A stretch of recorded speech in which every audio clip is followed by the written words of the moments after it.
මං කිව්වේ ඒක නෙවෙයි. මං කිව්වේ ඒක නෙවෙයි. ඔයාට ඇහිලා තියෙන වෙන එකක්.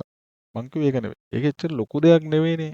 ඒක එච්චර ලොකු දෙයක් නෙවෙයිනේ. ඒක මහ ලොකු ප්‍රශ්නයක් නෙවෙයිනේ. ඔයාට ඕකට ඔච්චර මේ කේන්ති ගන්න දෙයක් නැහැනේ. ඔච්චර රිදෙන්න දෙයක් නැහැනේ ඔයාට. මං අදහස් කරේ ඒක නෙවෙයිනේ.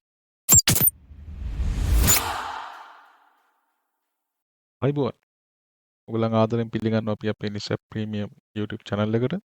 ඉතින් අපි communication skills උගන්වන්නේ. නමුත් දැන් ඔයගොල්ලෝ දන්නවා අපි මේ වීඩියෝ සීරීස් එකත් එක්ක එකතු වෙලා ඉඳියා නම් මේක අපි කරන්නේ husband and wife එහෙම නැත්නම් boyfriend girlfriend මේගොල්ලන්ගේ මේ තීන problems මේ කෙනෙක්ව තේරුම් ගන්න නැතිකම හින්දාම ඇතිවෙන ප්‍රශ්න. එතකොට මේ ප්‍රශ්න දුරදිග ගිහිල්ලා අද කාලේ බහුතරයක් සිද්ධ වෙන මේ විවාහ වෙන්වීම, මේ කියන්නේ දික්කසාද, ඩිවෝසස් මේ දේවල් ගැන කතා කරන්න තමයි මේ වීඩියෝ සීරීස් එක අරන් එන්නේ. එතකොට මේ වීඩියෝ සීරීස් එක බලනවා නම් ඔයා සහ ඔයාගේ පාර්ට්නර් අතර ප්‍රශ්න ඇති වෙන්න තියෙන සම්භාවිතාවය ඉතාම අඩුයි.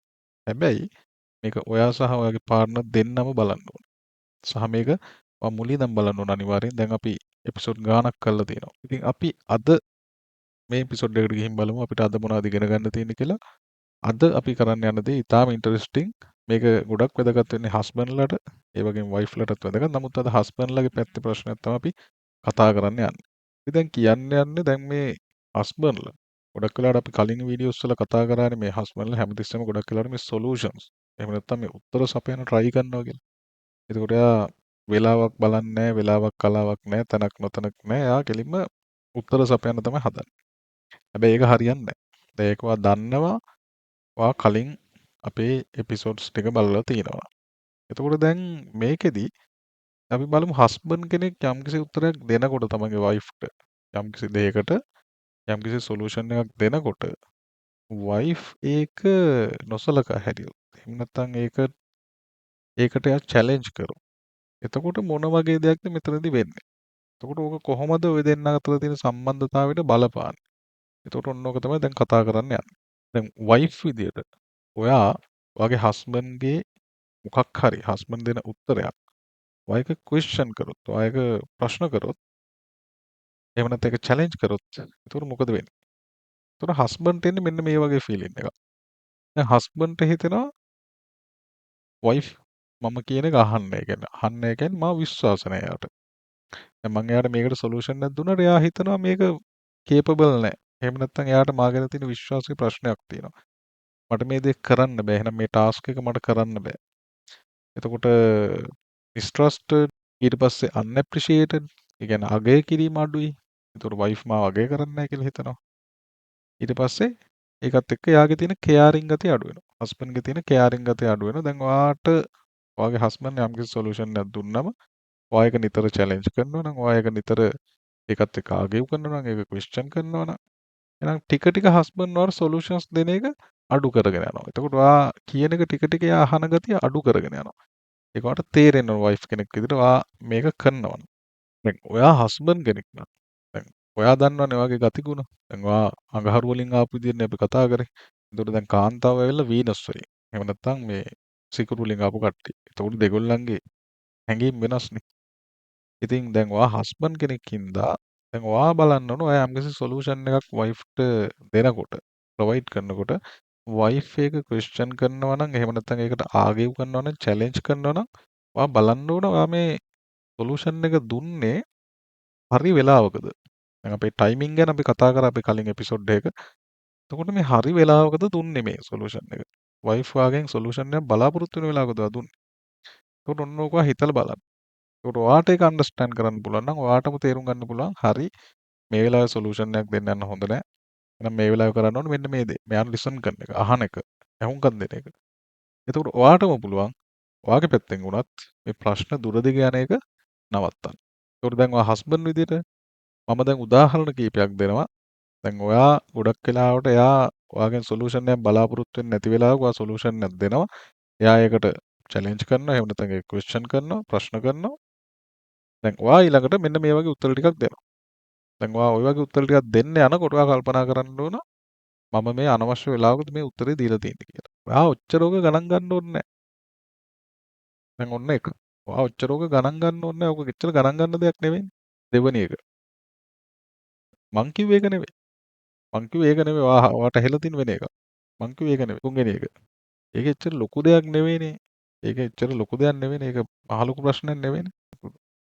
හරි හරි. සෝරි මට සමා වෙන්න. ඒක අපි අමතක කළා දාමු. පස්වෙනි එක ඔයා ඒක ඇයි කරන්නේ නැත්තේ? ඔයා ඒක කළා දාන්නේ නැත්තේ ඇයි? ඔයා ඒක කරා නම් ඉවරනේ මේ ප්‍රශ්නේ. හයවෙනි එක දැන් මේක ගොඩක් කොමන් එකක්. හරි. එතකොට ඉතින් අපි කතා කරනවානේ මම ඔයා කතා කරනවානේ හැමතිස්සෙම. අපි කතා කරන්නේ හැමතිස්සෙම.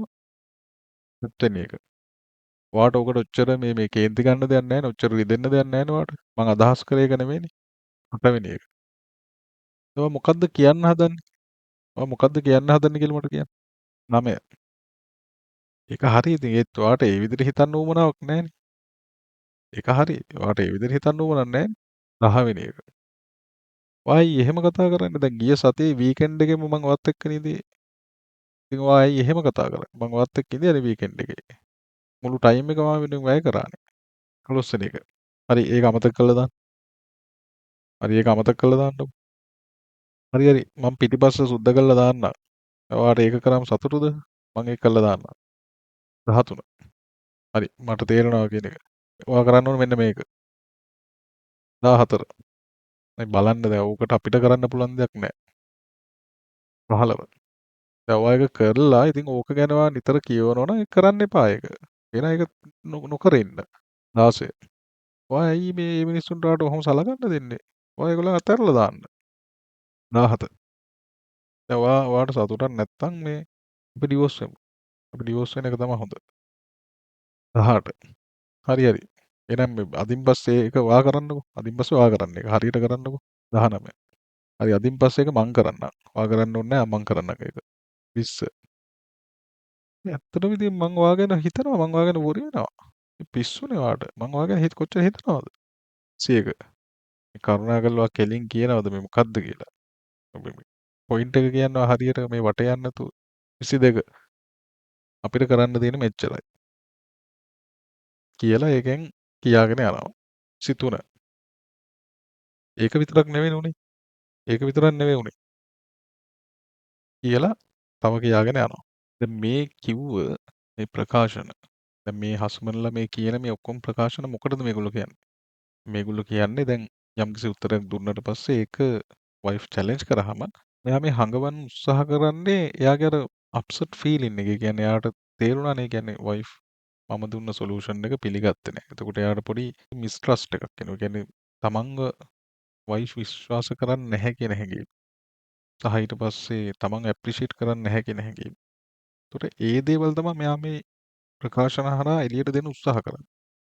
සහ ඒ වගේම දැන් මෙයා සොලියුෂන් එකක් දීලා වයිෆ් යම්කිසි ඒක ක්වෙස්චන් කළා ඒක හරියන්නේ නැහැ කියලා යන් නෙගටිව් මූඩ් එකකට ආවම දැන් ඒ මූඩ් එක වෙනස් කරන්න ඒක පොසිටිව් පැත්තට ගන්න පුළුවන් වෙයි කියලා හිතලා තමයි මේ හස්බන්ඩ්ලා මෙන්න මේ වගේ ප්‍රකාශන කරන්නේ. මේ වෙන්නේ මොකද්ද? වෙන්නේ ප්‍රශ්නේ තව වැඩි වෙන එක. තව දුර යන එක තමයි වෙන්නේ. ඒකට හස්බන්ඩ්ලා තේරුම් ගන්න ඕනේ මේ වගේ ප්‍රකාශන කළා හරියන්නේ නැහැ. දැන් ඒ වගේම දැන් හස්බන්ඩ්ලා තේරුම් ගන්න ඕන දෙයක් තමයි මේ එයාව නෙවෙයි රිජෙක්ට් කරන්නේ. දැන් වයිෆ් ඇවිල්ලා ප්‍රශ්න කරන්නේ එහෙම නැත්නම් චැලෙන්ජ් කරන්නේ ඒ එයා දුන්න සොලියුෂන් එක නෙවෙයි. එයා චැලෙන්ජ් කරන්නේ ඔයා සොලියුෂන් එක දුන්න ටයිම් එක. ඒ අප්‍රෝච් එක. දැන් වයිෆ් සමහරක් වෙලාවට ඇවිල්ලා ප්‍රශ්නයක් කියන්න හදනකොට ඒක එයාට ඇටෙන්ෂන් එක දීලා අහන් ඉන්නේ නැත්තම් ඔයාලට සොලියුෂන් එකක් දෙන්න යනවා නම් අන්න ඒක තමයි වයිෆේ චැලෙන්ජ් කරන්නේ. ක්වෙස්චන් කරන්නේ. එතකොට ඔයාගේ ටයිමින් එක සහ අප්‍රෝච් එක තමයි එයා ප්‍රශ්න කරන්නේ. එහෙම නැතුව ඔයා දුන්න සොලියුෂන් එක නෙවෙයි. ඔයා දුන්න සොලියුෂන් එක එයා ගොඩක් දුරට ගන්න පුළුවන්. එයා ඒකට කැමති වෙන්නත් පුළුවන්. හැබැයි ඒකට හරි ටයිමින් එක ඔයා ගන්න ඕනේ. ඉතින් ඔයා ඒ වගේ වෙලාවක එයා ඒක යම් ක්වෙස්චන් කිරීමක් කරොත්, ඔයා දුන්න සොලියුෂන් එක චැලෙන්ජ් කරොත්, එහෙනම් ඔයා තේරුම් ගන්න ඕන මේ ටයිමින් එක සහ අප්‍රෝච් එක හරිද කියන එක පොඩ්ඩක් කල්පනා කරන්න. කල්පනා කළා එතනින් එහාට මේ වගේ ප්‍රකාශන දැන් ඔය 23ක් කිව්වනේ. ඔය වගේ ප්‍රකාශන වලට නොයා ඉන්න. ඒ වගේව කියන්න යන්න එපා. ඒකෙන් වෙන්නේ ප්‍රශ්නේ තව වැඩි වෙන එක විතරයි. ඉතින් ඔන්න ඔය දේවල් ටික තමයි අපි අද කතා කරන්නේ. ඕක හස්බන්ඩ් වයිෆ් එහෙම නැත්නම් ගර්ල්ෆ්‍රෙන්ඩ් බොයිෆ්‍රෙන්ඩ් මේ දෙපැත්තෙම මේක ඔළුවේ තියෙන්න ඕන. එතකොට ඔයගලන්ට හරි ලේසි මේ වගේ සිටුේෂන් එකකට දෙන්න අතර ඇති වෙන ප්‍රශ්නයක් යන්න යනවා නම් ඒක ඔයගලන්ට කන්ට්‍රෝල් කරගන්න පුළුවන්. මොකද ඔයගොල්ලෝ ඒක දන්නවා. දැන් මොකක්ද මේ වෙන්න යන්නේ. දැන් ඔයගොල්ලෝ සයිකොලොජි එක දන්නවා එකිනෙකාගේ. එතකොට මොකක්ද මේ වෙන්න යන්නේ? එහෙනම් මේක මෙතනින් එහාට යන්න නොදී පොඩ්ඩක් කවුරු හරි කෙනෙක් පැත්තකට යන්න වෙන්න පුළුවන්. එහෙම නැත්නම් ජෝක් එකක් කරන්න වෙන්න පුළුවන්. ඒ වගේ කන්ට්‍රෝල් කරන්න පුරුදු වෙන්න ඕන. ඉතින් මෙතනින් මේ ලෙසන් එක අපි නවත්තනවා. සුපුරුදු විදිහට මතක් කරනවා ඔයගලන්ට අපේ කමියුනිකේෂන් ස්කිල්ස් කෝස් එක සහ අපේ උසස් පෙළට හදලා තියෙන සෙමිනාර් එක. ඉතින් ඒ දෙකත් එක්කම සම්බන්ධ වෙන්න පුළුවන් ඔයගලන්ට. අපේ අංකය ඔයගොල්ලෝ දන්නවා 071 103 562 ඒකට කතා කරලා. ඉතින් දැන් මේ වගේම වයිෆ්ගේ පැත්තෙන් කියවන දේවලුත් තියෙනවා.